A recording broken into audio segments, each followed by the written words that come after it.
Para la correcta interpretación de la Biblia hacen falta ciertas leyes. Alguien podría pensar que un libro de contenido y finalidades espirituales lo único que necesita es que le pidamos al Señor su ayuda. Eso es fundamental, pedirle al Señor que ilumine nuestra mente y que nos ayude. Pero es indispensable conseguir las herramientas que nos permiten a nosotros el poder interpretar la Biblia. O sea, hay dos preguntas fundamentales que uno debe de hacerse. ¿Por qué son necesarias las leyes de interpretación de la Biblia? Número uno, para evitar los errores doctrinales. Es lamentable ver cómo algunas personas descuartizan a su antojo el contenido de las Sagradas Escrituras, esparciendo por doquier ideas que no coinciden con el pensamiento bíblico. Esto ocurre por no tener estas personas conocimiento, aunque sea elemental, de las leyes que se usan para la interpretación de la Biblia. En segundo lugar, por la dificultad que presentan algunos pasajes. Es cierto que la Biblia es un libro sencillo en las cosas sencillas que tienen que ver con nuestra salvación. Yo fui capellán en una prisión militar hace muchos años. Mi trabajo era particularmente atender a los que ejecutaban en esa prisión. Yo no tenía mucho tiempo para hablarles del Evangelio porque a veces yo los conocía un día o dos antes de que los ejecutaran. Es decir, que tenía que ser muy sencillo. Pero te voy a presentar un caso. Yo hablé con este hombre, no recuerdo cuántos días, pero debe haber sido muy poco. Estoy hablando de hace muchos años. Y cuando lo fueron a ejecutar por la noche, que era que ejecutaban a estas personas, yo iba a la celda y los acompañaba hasta el lugar de la ejecución. Cuando abrieron las rejas de su celda, yo le pregunté a este hombre, un hombre fornido, alto, fuerte, atlético. Le dije, ¿estás preparado para lo que vienes? Y él me dijo, sí, porque de tal manera amó Dios al mundo, que ha dado a su Hijo unigénito, para que todo aquel que en él cree no se pierda, mas tenga vida eterna. Caminamos hacia el lugar de la ejecución. Frente a 8 soldados que lo habrían de fusilar, tuvimos un breve momento de oración. Y cuando yo dije amén, él me abrazó. Y mirando hacia arriba, levantó su brazo e indicó hacia el cielo, allá nos veremos. Y lo ejecutaron. Lo único que ese hombre necesitó para ir al cielo fue saber Juan 3:16, porque de tal manera amó Dios al mundo que ha dado a su Hijo unigénito para que todo aquel que en él cree no se pierda, mas tenga vida eterna. Para ser salvo no hace falta la hermenéutica, no hacen falta los estudios, hace falta sencillamente escuchar Juan 3:16 u otros pasajes similares. Pero cuando ya sigues en la iglesia y tienes que enfrentarte a todas las problemáticas de esta sociedad corrupta, entonces sí vas a necesitar un poquito de ayuda. Y ahí es donde viene la necesidad de interpretar para no desarrollar tampoco culpa neurótica. Yo llevo muchos años en el ministerio. Yo empecé como a unos 20, 21 años por ahí. Y ya yo tengo 87 años, muchos años en el ministerio. Yo, ¿qué es lo que he visto? Yo he trabajado con casi todas las denominaciones independientes, históricas, fuera de la historia, bueno, un montón de ellas. ¿Qué es lo que yo he descubierto? Pues yo he descubierto que hay congregaciones y hay predicadores que son productores industriales de culpa neurótica, de culpa falsa. ¿Por qué? Porque la enseñanza que enseñan es falsa. Y la culpa falsa es cuando tú aceptas un principio que es falso, pero tú lo aceptas como verdadero y al integrarlo, si tú violas ese principio, tienes eso.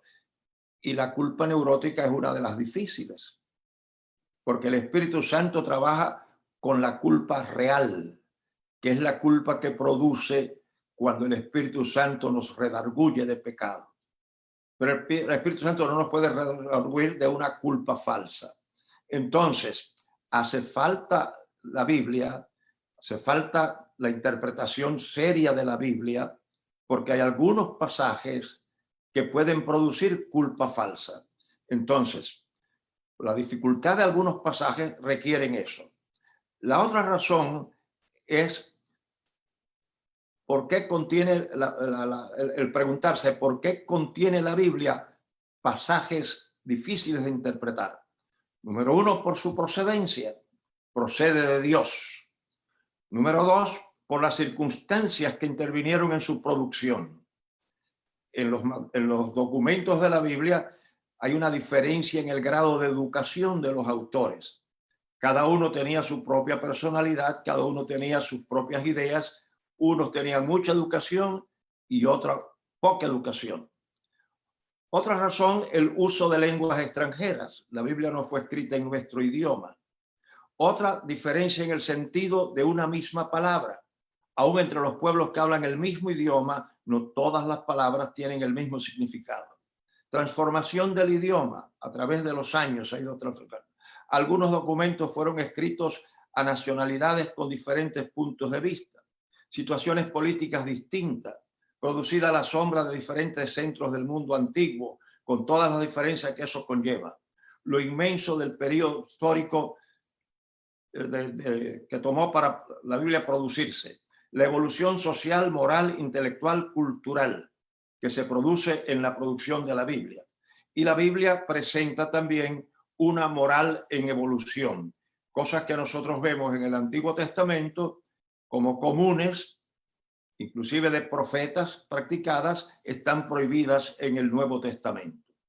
Entonces, por eso hace falta interpretación bíblica. Última circunstancia, que no es la última, pero la última que voy a mencionar, maneras de Dios comportarse y reaccionar en algunos pasajes de las Sagradas Escrituras. Eso, en resumen, es parte de la base de la necesidad de entender la Biblia por la complejidad que tiene. Ahora, ¿cuáles son las condiciones para el estudio de la Biblia? Estoy hablando un poquito rápido porque quiero cubrir más de lo que pueda. Yo voy a dar 4 condiciones. Número 1, reverencia. A la Biblia uno no se acepta como un texto universitario. A la Biblia uno se acerca como la palabra de Dios. Y por lo tanto uno tiene que acercarse con reverencia. Uno va a escuchar a Dios. Uno va a leer a Dios. Número 2, con humildad. No se puede ir con arrogancia de que uno lo sabe todo. No se puede ir con la arrogancia de que yo soy pastor. Como por ejemplo un pastor que le pregunté que si había leído El Purgatorio Protestante, uno de mis pequeños libros, y me dijo sí. Le dije, ¿qué opinas? Dice, para el pueblo y para los pastores, me dijo él. Para los pastores podría tener un poquito de interés, pero para el pueblo lo considero peligroso. Y le dije, dame la base bíblica para esa posición. Me dice, ya te dije que esa es mi opinión pastoral. O sea, para definir un elemento de fe, la Biblia no era la base era su opinión pastoral. No, a la Biblia se acerca uno con humildad, como un bebé que va a nutrirse de la leche de su madre. Además, docilidad. ¿Para qué docilidad? Para que cuando uno llega a la Biblia y encuentra que lo que uno cree no es lo que la Biblia dice, tener la docilidad para ajustarse a lo que la Biblia dice y deshacerse de lo que le habían enseñado. Y número 4, compromiso con la verdad. Cuando uno descubre la verdad, uno suscribe esa verdad y renuncia a todo lo que uno había entendido. Y la número 5, que lo dejé para lo último, y ahora a lo mejor algunos de los que me escuchan dirán, pero ¿por qué lo puso al último si eso debe ir en primer lugar? Pues yo lo puse a lo último. Lo último es dependencia en la iluminación del Espíritu Santo. Ahora, cualquiera podría decirme, óyeme, ese es el primer punto. ¿Por qué yo lo puse como punto último? Porque hay personas que toman este punto y se olvidan de todos los demás puntos. Que piensan que si ellos oran y le piden asistencia al Espíritu Santo, ellos van a entender. Yo no conozco a nadie, y yo respeto que a lo mejor eso pueda pasar, pero yo no conozco a nadie a quien el Espíritu Santo le haya enseñado historia. Yo creo que el Espíritu Santo puede bendecir mi mente para cuando yo lea un libro de historia comprenderlo y entenderlo. Uno debe de ser reverente, humilde, dócil, comprometido con la verdad y depender para utilizar todas estas cosas en el Espíritu de Dios, que nos ayude. Ahora, la regla fundamental para estudiar la Biblia es que la Biblia tiene que explicarse a sí misma. Lo que ella diga en una parte, ella misma deberá explicarlo a renglón seguido o en otra parte. El axioma es, sea la Biblia su propio intérprete. Yo fui a dar unas conferencias en un seminario de las iglesias que llaman históricas, y cuando yo entro al edificio, me sale un hombre allí y me da la mano, y cuando me aprieta la mano me dice, yo soy calvinista de hueso colorado. Yo me alegro mucho de eso. Yo me alegro mucho de eso. Y seguí caminando. ¿Qué es lo que sucede? Que hay personas que interpretan la Biblia a través de ciertos reformadores o a través de ciertos teólogos. No. Yo no entiendo la Biblia a través de Calvino. Yo critico a Calvino a través de la Biblia. Por eso, fundamental es sea la Biblia su propio intérprete. Pongamos un ejemplo. Romanos 8:8 dice, y los que viven en la carne no pueden agradar a Dios. Ahora, desde un punto de vista filosófico, ese es un versículo problemático. ¿Y por qué es problemático? Por una sencilla razón. ¿Qué es lo que dice ese versículo? Pues ese versículo dice, y los que viven según la carne no pueden agradar a Dios. Es problemático, ¿por qué? Porque dice que los que viven según la carne no pueden agradar a Dios. Pero entonces surge la pregunta, ¿y qué es la carne? ¿Qué es vivir en la carne? Y el versículo no lo dice. Para algunos vivir en la carne es una mujer que se pone un vestido corto o un hombre que sale a la calle en camiseta. Por ejemplo, una vez yo salgo en Nueva York, una camisa de mangas cortas, y yo no sabía que me había visto una señora de una iglesia, y esa iglesia me pidió que yo fuera su pastor. Pero cuando se supo algo, me enteré que la señora les dijo, ¿cómo ustedes van a invitar a un hombre a ser pastor cuando es un mundano? Porque yo andaba con camisa corta. El pastor tenía que andar con camisa de manga larga y corbata. Entonces, estar en la carne no lo puede definir una iglesia ni un predicador. Lo tiene que definir Dios. Entonces, uno tiene que leer ¿qué? Bueno, el versículo 8 debe haber estado explicado antes del versículo 8 o después del versículo 8.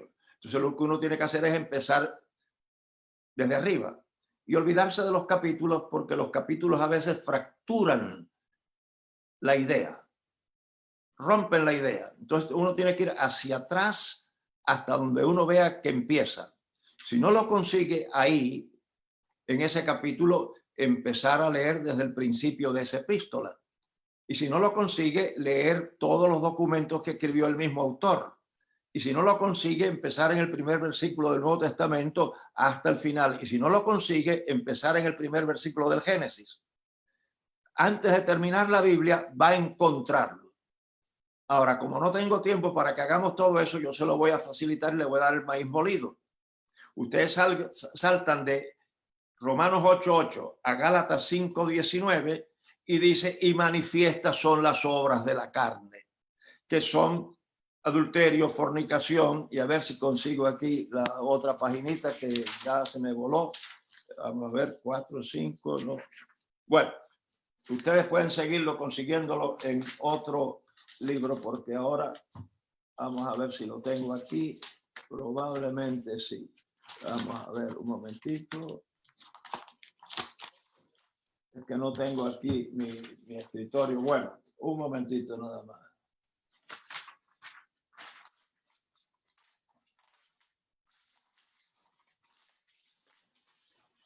No, pues no tengo aquí, pero ustedes lo siguen leyendo y en Gálatas te da todo lo que son las obras de la carne.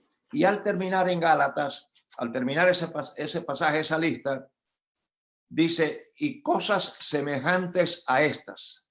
Y es muy importante esto.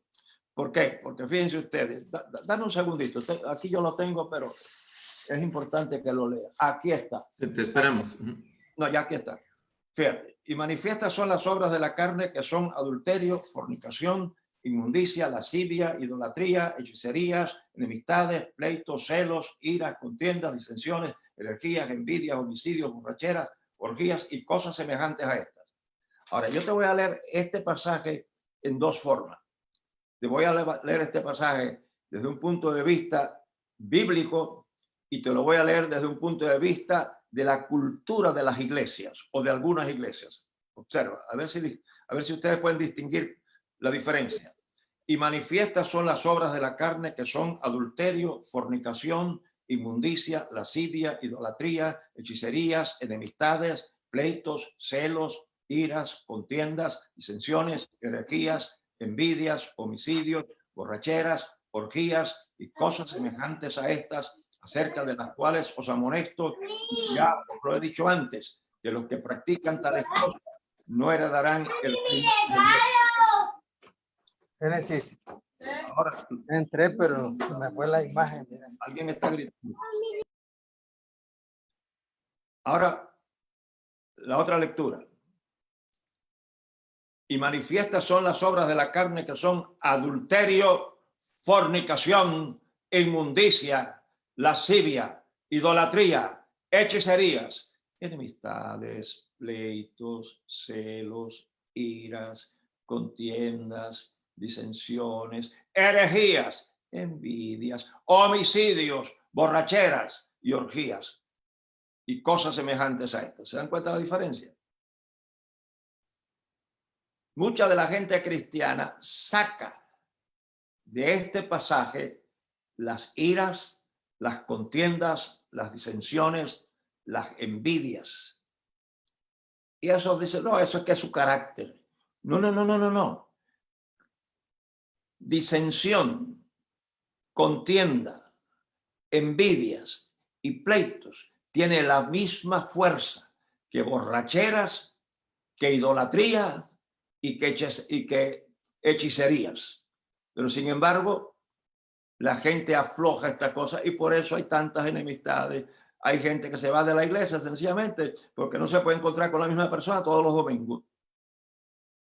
Y entonces cuando yo me encuentro con uno que se fue, dice, no, me fui de allí, ahora sí que estoy en una iglesia donde hay libertad del espíritu, por allí me tenían todo reprimido. Y cuando yo llego al lugar, dice, no, ya se fue la basura de aquí. ¿Y qué es lo que sucede? Que entonces se apartan y ya empiezan de nuevo. No. Hermenéuticamente, la enemistad tiene la misma fuerza, la misma gravedad de carnalidad ante Dios que la hechicería o la idolatría. Pero la gente pues lo hace de esta manera y por eso es que la Biblia tiene que ser su propio intérprete. Ahora, déjenme ponerles algunos ejemplos rapiditos de lo que es común en algunas iglesias. Fíjense. Y antes de eso, usar un pasaje que para mí también es importante, porque en la Biblia habla Dios, habla el diablo, hablan las supersticiones, habla la cultura, habla la educación de los autores de los documentos. Entonces la hermenéutica tiene la función de deslindar la voz de Dios de la voz de la superstición, la voz de Dios de la voz del documento, del autor del documento. Por ejemplo, cuando Pablo dice, quisiera que todos los hombres fueran como yo, pero a causa de la fornicación cada uno tenga su mujer y cada uno tenga su marido. ¿Qué es lo que dice eso? Que el matrimonio es una vacuna contra la fornicación. Por eso cuando un hombre se casa, jamás se acuesta con otra mujer, porque ya lo vacunó el matrimonio. Es así. Esa no puede ser la opinión de Dios. Esa es la opinión del apóstol Pablo. Hay otros lugares donde él con cierta sinceridad dice, y esto no lo dice el Señor, lo digo yo. Ahí es fácil. Además, la Biblia contiene incidentes que son supersticiones de ese tiempo. Claro, algunas personas tienen problemas cuando leen toda escritura es inspirada divinamente. Sí, todo lo que está en la Biblia está inspirado por Dios a que esté, pero todo lo que está en la Biblia Dios no lo inspiró. O sea, Dios inspira que aparezca en el documento, pero no inspiró el contenido. O sea, Dios no puede haber inspirado las palabras de la serpiente, pero las palabras de la serpiente están en la Biblia. ¿Qué inspiró Dios? ¿Lo que dijo la serpiente o que lo que dijo la serpiente aparezca en la Biblia? Entonces uno tiene que distinguir y deslindar. Por ejemplo, observen este pasaje. Juan 5 del 1 al 9. Después de estas cosas había una fiesta de los judíos y subió Jesús a Jerusalén, y hay en Jerusalén cerca de la puerta de las ovejas un estante llamado en hebreo Betesda, el cual tiene 5 pórticos. En estos yacía una multitud de enfermos, ciegos, cojos y paralíticos que esperaban el movimiento del agua, porque un ángel descendía de tiempo en tiempo al estanque y agitaba el agua, y el que primero descendía al estanque después del movimiento del agua quedaba sano de cualquier enfermedad que tuviese. Y había allí un hombre que hacía 38 años que estaba enfermo. Cuando Jesús lo vio acostado y supo que llevaba ya mucho tiempo así, le dijo, ¿quieres ser sano? Señor, le respondió el enfermo, no tengo quien me meta en el estanque cuando se agita el agua, y entre tanto que yo voy, otro desciende antes que yo. Jesús le dijo, levántate, toma tu lecho y anda. Y al instante aquel hombre fue sanado y tomó su lecho y anduvo, y era día de reposo aquel día. Permítanme que me eche este caramelito a la boca, porque es el que reprende la ronquera y es el que yo uso siempre al empezar, pero hoy no lo hice. ¿Ves? Una vez, después les cuento, porque una vez me preguntó un pastor que qué es lo que tenía el caramelito que yo me echaba a la boca. Fíjense ustedes, les llama la atención. Sí, parece que él creía que lo que yo predicaba, ¿no? Porque también yo di una conferencia en una reunión de pastores en Nicaragua y yo usaba un Nuevo Testamento pequeñito que tenía en el bolsillo. Y él me dijo, ven acá, Gerardo, ¿y dónde compraste ese Nuevo Testamento? Y a mí me extrañó que un pastor no supiera dónde se compra eso. Le dije, ¿por qué me preguntas eso? Dice, porque el Nuevo Testamento tuyo no dice lo que dice el mío. Lo que pasa era que él no trabajaba con el de él como yo trabajaba con el mío. Ahora fíjense, ¿ven ustedes algún problema en este pasaje? Fíjense, había multitud de enfermos, pero no dice todas las enfermedades, dice nada más que estas. Miren los que habían allí, multitud de enfermos, ciegos, cojos y paralíticos. ¿Qué tienen en común esas enfermedades? Dificultades de movimiento. Ahora, ¿cómo era que se sanaba la gente? Cuando venía un ángel. En la Biblia los ángeles se presentan invisibles y se presentan visibles. Si el ángel que viene a mover las aguas está invisible, las tres condiciones de enfermedad están parejos. Pero si el ángel viene visible, ¿quién se quedó afuera? Los ciegos, porque no saben que llegó el ángel.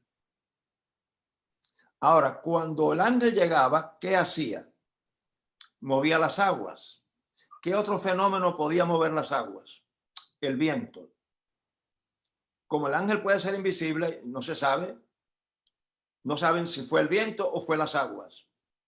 Si fue el viento y no el ángel, algunos se tiraron, no se sanaron. Ahora, Cuando se cumplen todas las condiciones, llega el ángel, mueve las aguas. ¿A cuánto sana? Al primero que se tire.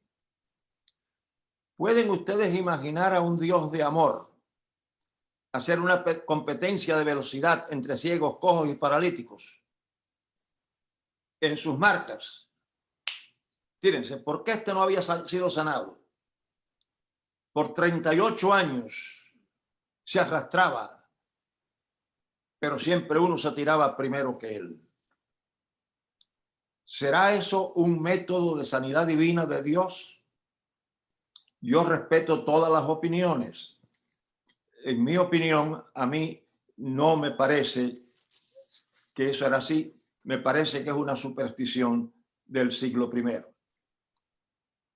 Pero se sanaban algunos. Yo no tengo duda de que se sanaran. Hay personas que se pueden sanar si se le hace una impresión seria en su mente. Eso es posible. Ahora, yo respeto la opinión de todos los demás. Miren ustedes, otra de las fuentes que ha creado mucha culpa neurótica es lo del pelo, cortarse el pelo.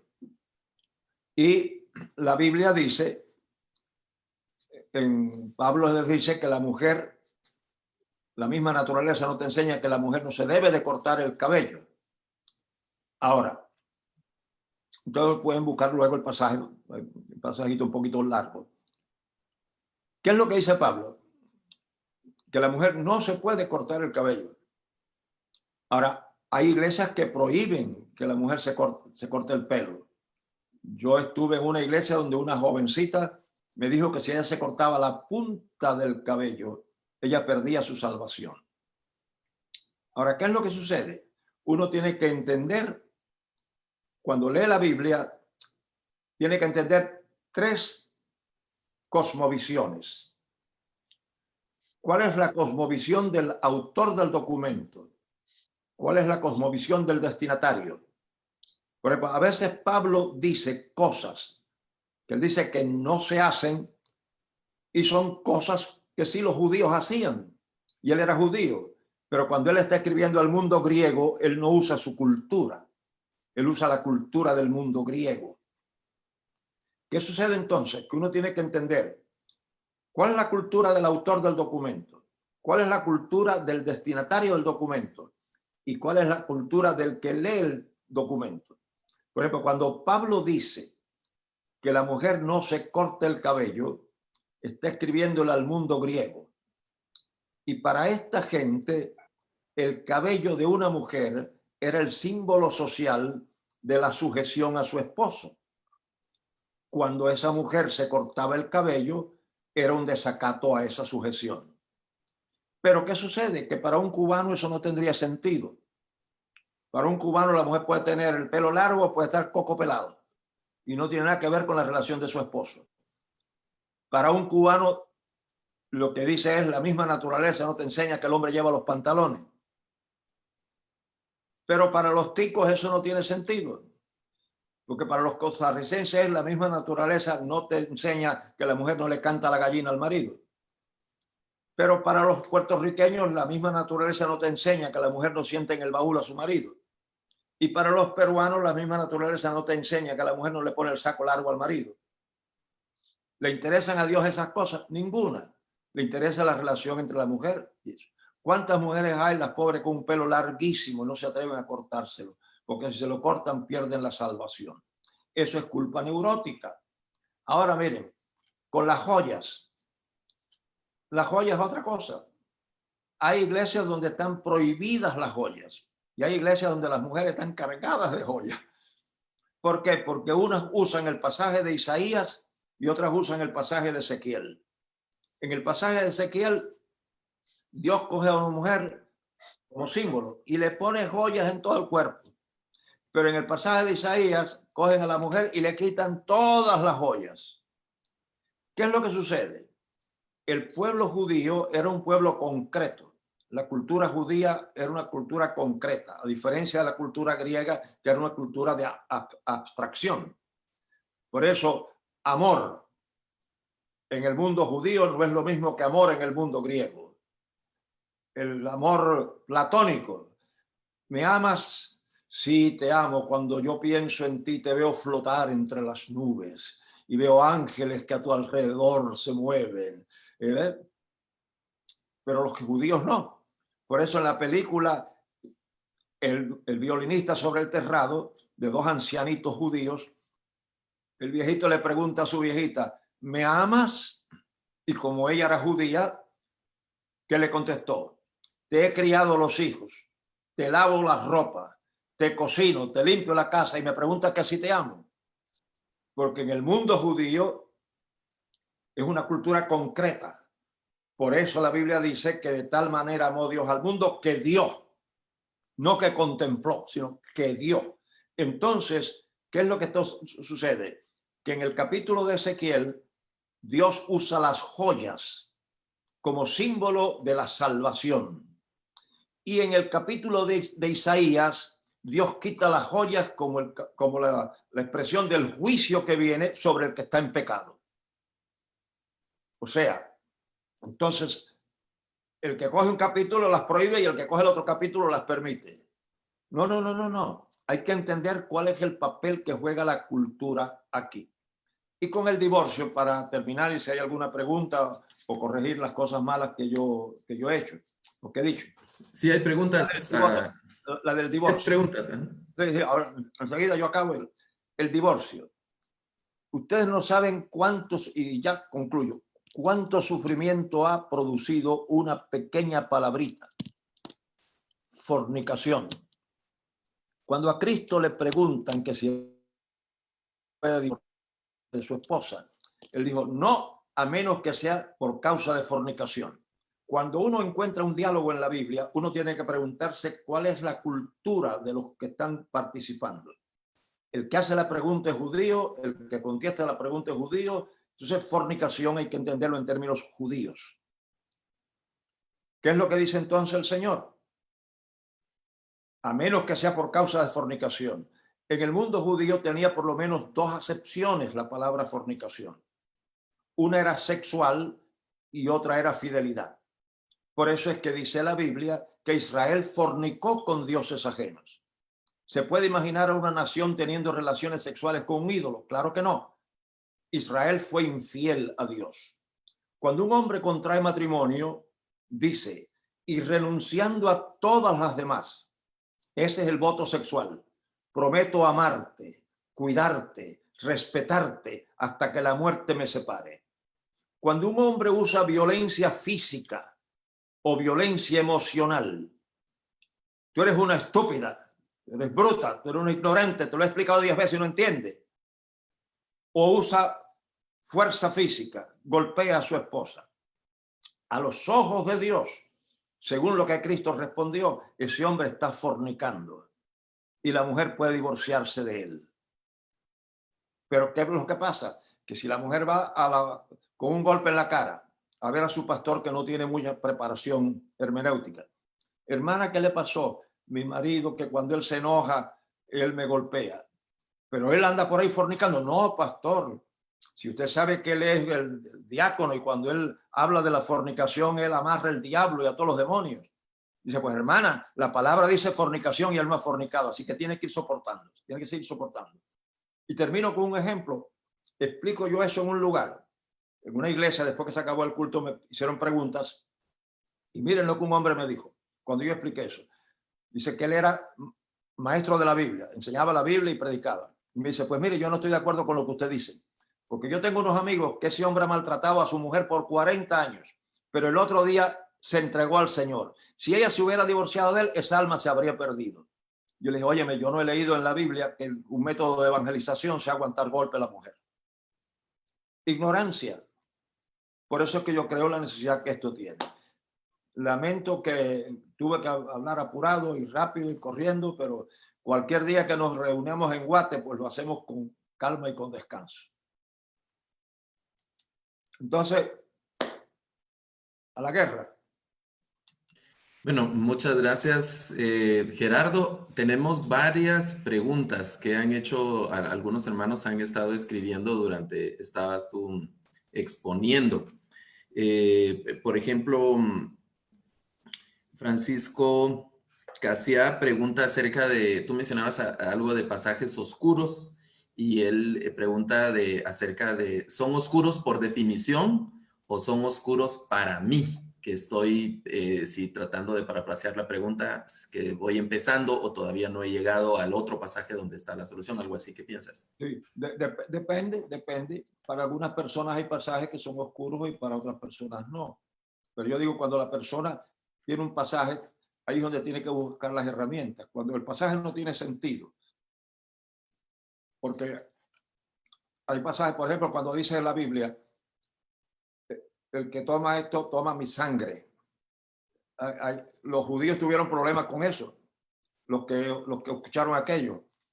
Entonces, de momento la persona puede, entonces ahí donde viene la explicación. Algunas personas no tienen problemas, pero otras personas podrían tener problemas. Este pan es mi carne y esta copa es mi sangre. Entonces, depende, para todos no, para algunos hay pasajes que sí, que son más difíciles que otros. Y hay pasajes que yo creo que nunca los vamos a entender. Pero Sí. lo que nunca vamos a entender no es necesario. Por ejemplo, cuando dice el apóstol que se salvará engendrando hijos.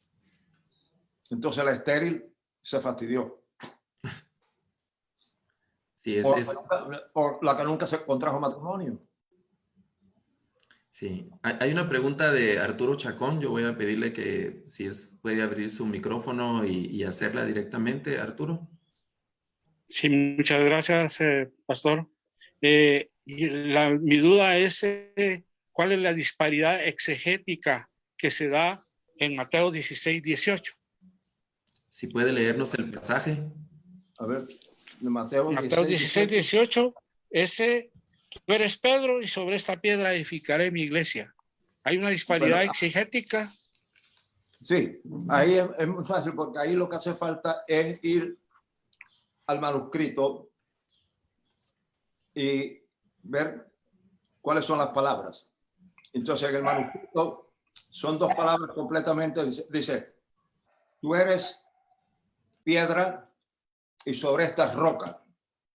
O sea, como está la traducción nuestra en español, puede haber confusión, dice, porque tú eres Pedro y sobre esta piedra, y en mi iglesia, ahí es donde se confundieron los curas.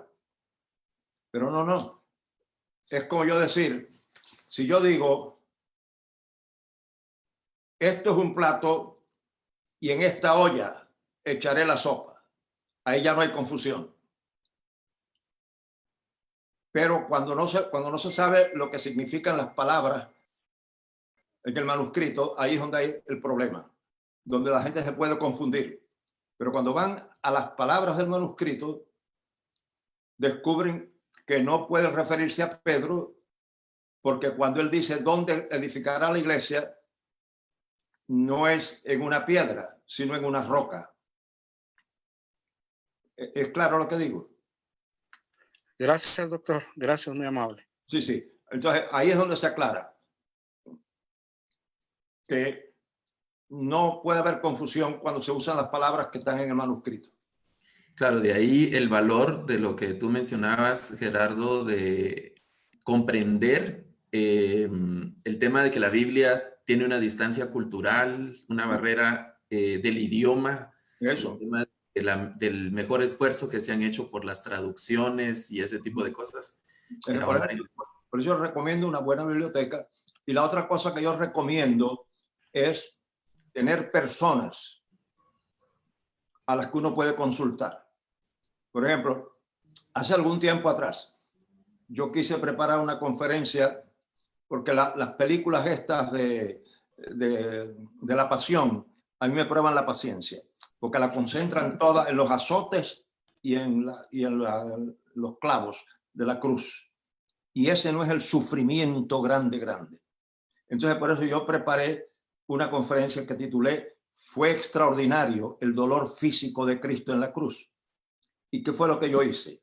Llamé a un amigo mío de la Universidad del Sur de la Florida y le dije, mira, esto es lo que yo conozco del dolor. El dolor es lo más evasivo que hay en la medicina, no se puede medir. Por eso le dicen los médicos del 1 al 10. Le dije, mira, esto es lo que yo sé. Quiero preparar esta conferencia del dolor que Cristo experimentó. Y él me dijo, no, estás al día. Eso no ha cambiado todavía.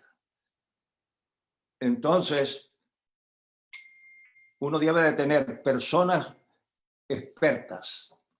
Si vas a usar un asunto de medicina, tener algún médico que puedes consultar. Si estás teniendo problemas con alguno que es un experto en el idioma de la Biblia, alguno que es experto en historia, uno debe no solamente... El conocimiento no está todo en la cabeza. Está en la biblioteca pública o está en la cabeza de algún amigo tuyo que es experto en alguna disciplina. Entonces uno debe tener lugares a donde acudir y preguntar. Lo que pasa es que hay gente que le da pena preguntar, y si pregunto van a creer que yo soy bruto. Bruto te vas a quedar si no preguntas. Eso es lo que llaman algunos el círculo hermenéutico o la comunidad hermenéutica también. Ajá. Sí, sí. Yo consulto a personas que saben. Cuando yo no sé lo que quiero decir, por eso que cuando yo lo digo, estoy seguro que no me puede nadie desmentir. Porque ya lo que había que averiguar, yo lo averigüé. Bueno, pero eso también, digamos, es algo que ha padecido en cierta forma nuestro liderazgo, el tema de botar el ego, el tema de ser un poco más humilde, no solo frente al texto, sino frente a estos cuestionamientos. Claro, preguntar. Así es como uno aprende. Claro. Hay una pregunta, Gerardo, en relación a, esta la hace Carlitos Samayoa, y él pregunta, ¿qué es lo que hace más daño? ¿Qué crees tú que hace más daño? ¿La falta de conocimiento hermenéutico o el mucho conocimiento hermenéutico, pero institucional? Es decir, el de mi iglesia, de mi denominación.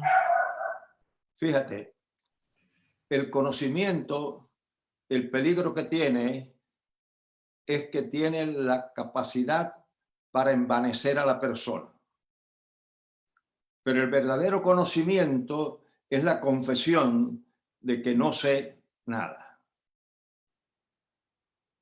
Entonces, el cuidado que uno tiene que tener es la soberbia. Por eso mira lo que me dice a mí un pastor, que yo lo aprecio mucho, buena gente, sencillo, pero fíjate lo que me dice. Me lo encuentro después de mucho tiempo que no lo había visto.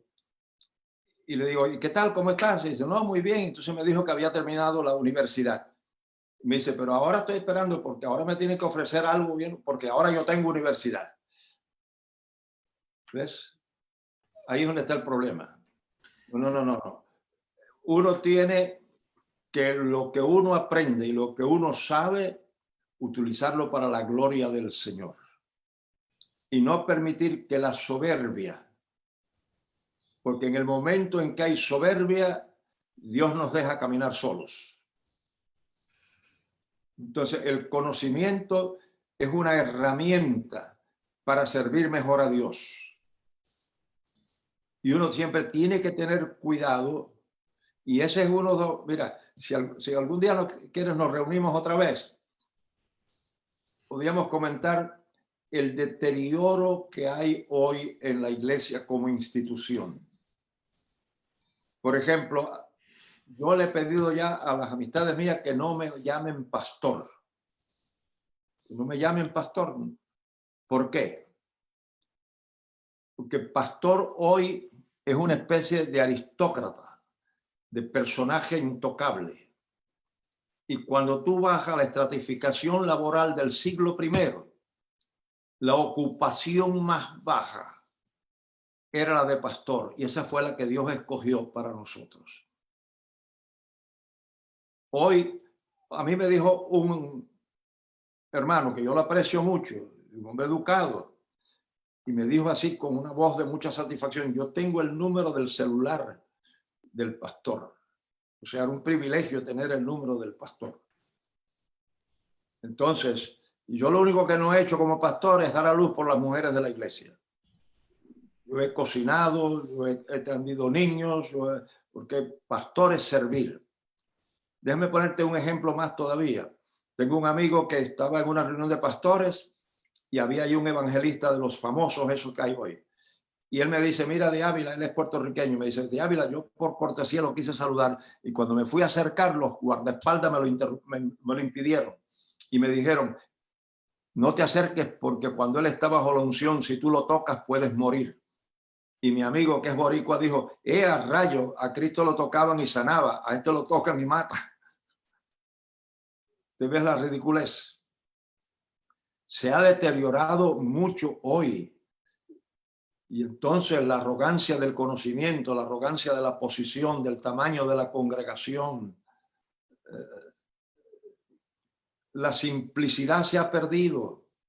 Sí, hay una pregunta en relación de algo que también que ha estado ocurriendo con frecuencia estos últimos años, tiene que ver con, y esta la hace nuestro hermano Byron Mazariegos, preguntando en relación a la iluminación y la revelación. A veces decimos, esto Dios me lo reveló, o es una revelación del Señor, o algo. ¿Qué opinas? Yo pienso que alguna gente están diciendo lo que no debían decirlo de esa manera. ¿Te das cuenta? Hoy hay exceso de claro, Dios me dijo esto, lo otro. Yo tengo mucho cuidado con eso. Dios revela y Dios ilumina y Dios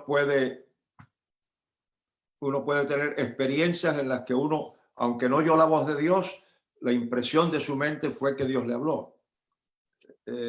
Cuando mi primer hijo todavía era pequeñito, yo quedé huérfano a los 9 años y pasé mucha hambre. Yo tuve que interrumpir la escuela a los 11 años. Mucho dolor. Entonces, de momento, un día, siendo yo pastor, me vino en la mente, si tú mueres, se repite la historia en tu hijo y en tu esposa. Y se me apagaron las luces. Tuve un ataque depresivo, no dormía bien, no comía y tenía que pastorear. Ya un día no aguanté más y me desplomé en el pequeño altar de la iglesia nuestra. Dije, Señor, no tengo ya fuerzas, no, y me caí desbaratado. Yo no he oído voces, pero si te fuera a poner en palabras la experiencia, Dios me dijo, tú no crees que si tú mueres, yo soy capaz de hacer por tu hijo lo que he hecho por ti y por tu esposa lo que he hecho por tu madre. Y así como vino ese dardo de fuego del diablo, vino el agua que lo apagó y me levanté y nunca más tuve eso. Yo sé que Dios habla. Pero yo creo que a veces usamos eso con una ligereza en la que parece que Dios dice cualquier cosa. ¿Cuántos declaran sanos y no son sanos? Yo entré a un hospital a ver un miembro de la iglesia. Cuando yo llegué, acababa de orar un hombre. Yo entré cuando él dijo amén y le dijo, ya está sana.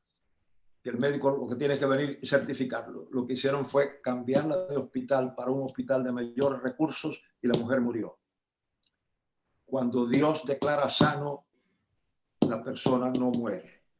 Pero hoy hacemos declaraciones que yo creo que tienen que ver con el folclore que ha invadido la iglesia y no con la realidad de la espiritualidad de la iglesia. Pero claro, este lenguaje te va alejando cada día más. O sea, mi predicación me enajena. Y ese es el precio que hay que pagar. Hasta el momento te puedes quedar solo. Sí, están preguntando algo de si puedes volver o ampliar lo que decías de que todo lo que está en la Escritura, Dios inspiró que estuviera en la Escritura, pero no lo inspiró en sí mismo. Mira, todo lo que está en la Escritura está inspirado por Dios a que esté en la Escritura. Pero todo lo que está en la Escritura no lo inspiró Dios. O sea, Dios inspiró su ubicación, no su contenido. O sea, Dios inspiró que lo que dijo la serpiente esté, pero lo que dijo la serpiente no lo inspiró él. Y así tú puedes encontrar palabras de Pablo y palabras de otros que no, cuando tú lo juzgas, esto no lo puede haber inspirado Dios. Y a veces Pablo dice, esto no lo dijo Dios, sino lo digo yo, pero a veces él no lo dice. Claro. Bueno, Gerardo, estamos acercándonos aquí al final de la charla que hemos tenido, agradeciendo al Señor la oportunidad de platicar contigo, y te tomamos la palabra de volver a platicar. Si quieres podemos hablar, como te digo, de lo que está sufriendo la iglesia como institución. Claro. Por ejemplo, podemos tratar uno de los grandes problemas de la iglesia.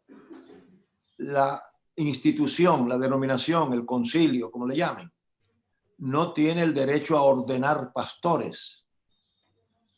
Y la Biblia, cuando lo tratemos, yo voy a citar la Biblia, Dios es el que ordena y la obligación de la institución es reconocer al que Dios ordena.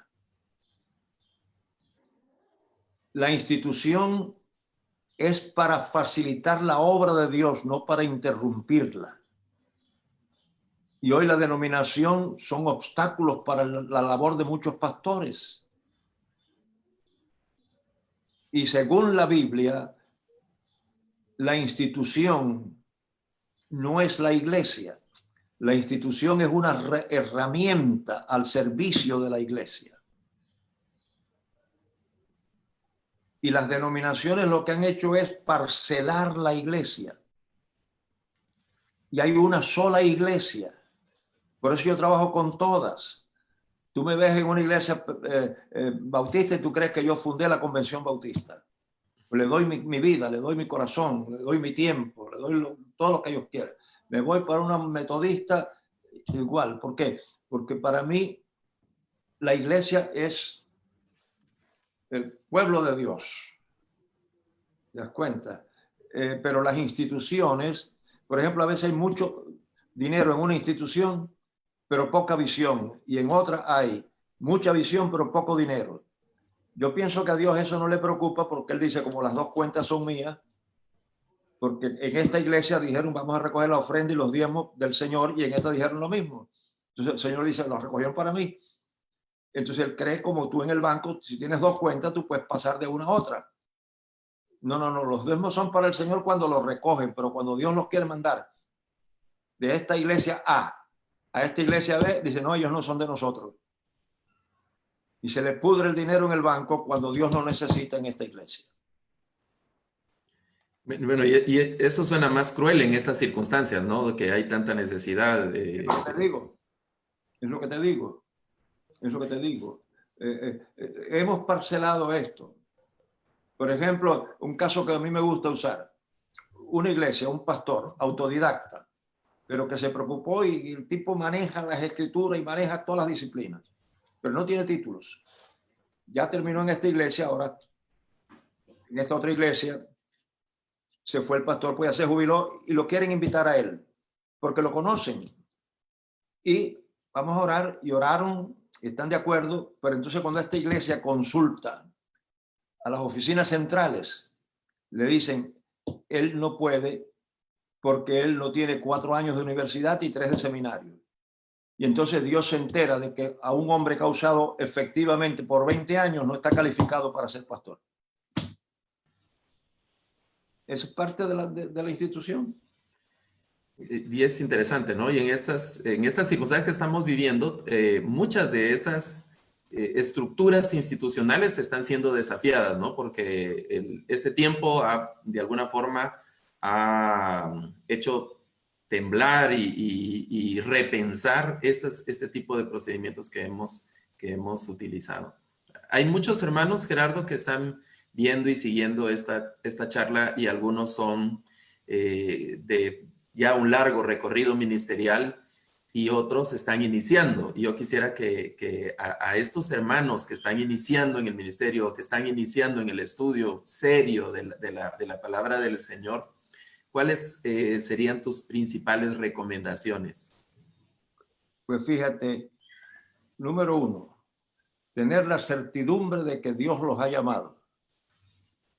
Yo respeto todas las instituciones, aprecio todas las instituciones, tengo amistades en todas las instituciones, pero no dependo de ninguna para mi servicio. Porque Dios es el que me llamó y el único que me puede jubilar es Dios. Entonces la primera cosa que tienen que estar seguros es que Dios los llamó. Y que la puerta que Dios abre, nadie se la puede cerrar. Que ellos no tienen que hacer concesiones de su fe para que le abran la puerta. Que esta fe, que es la fe que Dios quiere, Dios no va a permitir que tengan que negarla para que le puedan abrir esta puerta. Que sepan exactamente que lo que ellos creen es lo que tiene la base bíblica. Si choca con la institución, pues sencillamente no cabe en esa institución. Pero que nunca abran una puerta haciendo concesiones de la fe. Jamás, porque esa no es la voluntad de Dios. Dios no puede darme una fe y después decirme, la tenemos que negociar porque si no, no nos abren la puerta. No. Entonces, saber que Dios los llamó y saber dónde Dios los quiere. Y a veces donde Dios los quiere es lo más difícil. Y déjenme hablarles de experiencia. Yo pastoreé una iglesia que los arreglos que teníamos con la iglesia eran que se pagaban los gastos de la iglesia y lo que sobraba era lo que me tocaba a mí. Y a veces no sobraba mucho. Descubrí cuando yo alquilé una casita de 15 pesos, el primer mes descubrí que no la podíamos pagar. Y me tuve entonces que ir para el templo, era un almacén. Y allí yo hice un cuartito. Y ese cuartito era mi dormitorio, mi oficina y mi cocina. Yo cocinaba en ese cuartito y lavaba los platos y las ollas en el lavamanos de la iglesia. Como no tenía ducha, yo me bañaba en el baptisterio. Yo soy el tipo que más se ha bautizado. Ahora, ¿qué sucede? Que estando en esa condición no me podía casar. Y el superintendente de la denominación vino el domingo por la noche a predicar en la iglesia donde yo estaba y el lunes empezaba la convención anual. Y me dice, Gerardo, la iglesia de Bayamo está sin pastor. Y como todo párroco tiene derecho a progresar de parroquia, ¿te quieres ir para allá? Y yo había estado en esa iglesia cuando estaba en las vacaciones. Templo grande, buena casa pastoral y buenos ingresos. Y me dijo, además, si te vas para allí te puedes casar enseguida. Cuando yo oí eso, oí la marcha nupcial. Y dije, cuenta conmigo que yo soy el hombre para allá. Se acabó el culto y me metí en mi guardilla, la cueva de Alibaba y los 40 ladrones. Tuve un momentito de oración, sentado en mi camita. Y pensé en mi congregación y en mis jóvenes. ¿Quién vendría a un lugar donde no les pueden ofrecer nada? Y supe que no me podía ir de allí. Y el lunes por la mañana, lo primero que hice fue buscar al superintendente. Decirle, hermano Ezequiel, le agradezco mucho lo que usted me ofrece, pero yo me voy a quedar aquí. Y me quedé allí. Y me pude casar sencillamente porque me dijeron, si te consigues una máquina, que era un carro para los cubanos, y 4 o 5 maestras que viven en la ciudad pero trabajan fuera, te puedes casar. Entonces yo de 8 de la mañana, de 6 de la mañana a 12 o 1 del día, yo era chofer de maestras. Y a las 2 empezaba mi trabajo pastoral en esa congregación. ¿Por qué hice eso? Cualquiera hubiera pensado, este no quiere casarse, le ofrecieron una cosa. Yo supe que Dios me quería allí. Para el ministerio es importante saber Dios dónde te quiere. No es que si el alcalde es miembro de la iglesia o que si te van a dar $1000 o no. Dónde Dios te quiere y haciendo que Dios te quiere. Ese es un tema de completa sinceridad, honestidad y que la gente certeza. piense, mira, este es un muerto de hambre, mira lo que tiene allí, son 4 gatos. A mí fue una vez, cuando yo era pastor en Miami, viene uno de una reunión de pastores, que yo no había podido estar, me dice, Gerardo, vengo de la reunión de pastores. Qué bueno, yo no pude ir. Dice, mira, se paró fulano de tal. y dijo, aquí en Miami hay un hombre que sabe mucho, pero lleva un montón de años aquí, lo que tiene son 4 gatos en la iglesia. Y yo creo que se refería a ti. Y yo le dije, ven acá, ¿cuántos gatos dijo el que tenía el pastor? Dice 4. Digo, no soy yo, porque yo tengo 6. Y seguimos conversando lo más tranquilo.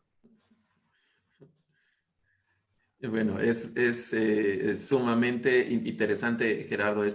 ¿Cuáles herramientas básicas recomendarías tú para estos hermanos que están iniciando en el ejercicio serio de la hermenéutica? La primera cosa y la segunda es una buena biblioteca. Y si no la tienen todavía, para eso está la biblioteca pública. La biblioteca pública está para eso. Y sacar tiempo para estudiar. Okay. Sí. Sí, este ha sido un tiempo precisamente que ha resultado en algunos de estos beneficios, ¿no? Las oportunidades que tenemos ahora de tenerte y escucharte a través de estos medios, ¿no? Y que Claro. es una forma también de aprender, de crecer, y yo he estado siguiendo muchas actividades y conferencias que están ocurriendo, sí. Ya está Wendy con nosotros por ahí para dar un espacio para un saludo. Wendy. Ya la vi. Que se sumó a la conferencia. Wendy. Pues si quiere podemos hacerlo. Ah, sí, dime. Wendy, ¿no? Sí, Wendy. Sí, aquí estoy. Ya veo que me despreciaste hoy. Tú eres la que me invita, me manda las cosas y después no viene. Estaba en otro lado, en otro Zoom, pero ya estoy aquí. Muchas gracias por... Me cambiaste. Ay, ay, ay, qué vergüenza. Conseguiste uno mejor que yo. Nunca. Nadie como tú. La próxima Te vez. quiero mucho. Yo sí también. No, oye, no lo digas alto, que Carmita está oyendo. Ah, bueno, pero ella sabe que te quiero como un gran amigo. Soy tu admiradora número 1. Bueno, cuánto gusto, Wendy, cuánto gusto. Sí, estamos ya en esta parte final, Gerardo, de esta charla. Nuevamente, muchísimas gracias por tu disposición y por supuesto que vamos a volver a platicar, vamos a volver a encontrarnos para continuar con este tema porque hay muchísimas cosas más que... Vamos a hacer, como te digo, sobre la institución y sobre el ministerio, el pastorado, los requisitos bíblicos. Ok. Que hoy el pastorado es una especie de profesión. Ok. No se entiende eso, te das cuenta. Finalmente, para cerrar, me llaman cuando yo era pastor de una congregación, me llaman una señora dominicana y me dice, Gerardo, pastor, Juancito y yo estamos con Monga, eso que era un catarro, eso se los lleva. Le dije, no te preocupes que yo paso por allí. Entonces fui al supermercado, compré una gallina grande, compré vegetales, fui a mi casa, un caldero grande, hice una sopa grande, se la llevé a la casa, le di un plato a cada uno, estaban desmayados allí en la cama, moribundos. Y le dije, en la estufa, en el fogón hay más para después, y me fui. Ni leí la Biblia, si la leo ni la entiende, pues están casi muriendo. Ni oré por ellos tampoco, ellos son cristianos y saben orar. Me fui. Cuando pongo ese ejemplo en Pensilvania, como la labor pastoral, se para un joven y me dice, ¿y dónde está la espiritualidad de lo que usted hizo? Yo le dije, entonces tú no has leído a Santiago, ¿verdad? Sí. Sí, y eso es trágico, ¿no? Que las posiciones a veces más intransigentes y duras están basadas en un fundamento muy débil porque están... Claro, otra vez un matrimonio. La señora tiene que ir a la República Dominicana, no sé por qué, se queda el marido y los hijitos. Él trabajaba de noche en la Coda, yo era pastor en Rochester, y yo le dije, no te preocupes, él tenía que ir a las 5 para su trabajo y venir a las 11 y media de la noche. Yo dije, no te preocupes, iba todas las tardes, mientras estuve allá afuera, a las 5 de la tarde yo estaba en la casa de ese hombre. Me quedaba con sus niños hasta que él llegaba a medianoche y entonces me iba. ¿Por qué? Porque yo era pastor. Sí. Y el pastor cuida a sus ovejas. Sí, pues, y a los hijitos de las ovejas también. Sí, muchas gracias, Gerardo. nuevamente vamos a estar en comunicación para establecer la nueva fecha, que no será muy lejana. Y a los hermanos que han estado aquí en la sala de Zoom y a los que han estado siguiendo la transmisión también en Facebook, les agradecemos y esperamos en el Señor que este encuentro redunde en edificación y en fortalecimiento también de nuestra vida espiritual y de conocimiento para encontrar ese camino que nos lleve al encuentro con la palabra del Señor y a ser verdaderamente edificados, ¿verdad? Así que, Muchas gracias, muchas gracias. muchísimas gracias. Señor les bendiga. Bendiciones. Muy buena instrucción. Muchas gracias. Dale, doctor. Muchas gracias. Con cuánto gusto. Gracias. Saludos, Gerardo, muchas gracias. Muchas gracias, bendiciones. Un placer, un placer. Muchas gracias, doctor. Muchas gracias, Bendiciones. señor Gravito. Bendiciones, hermanos, bendiciones. Vamos a estar en comunicación y vamos a estarles informando cuando Gracias. sea el siguiente encuentro. Quedaron algunas preguntas por ahí, pero por el tema de tiempo vamos a dejarlas para el siguiente encuentro con Gerardo. Les bendecimos, hermanos. Que el Señor les bendiga. Feliz tarde a todos. Cuídense mucho, por favor. Gracias. Bendiciones. Gracias a Dios.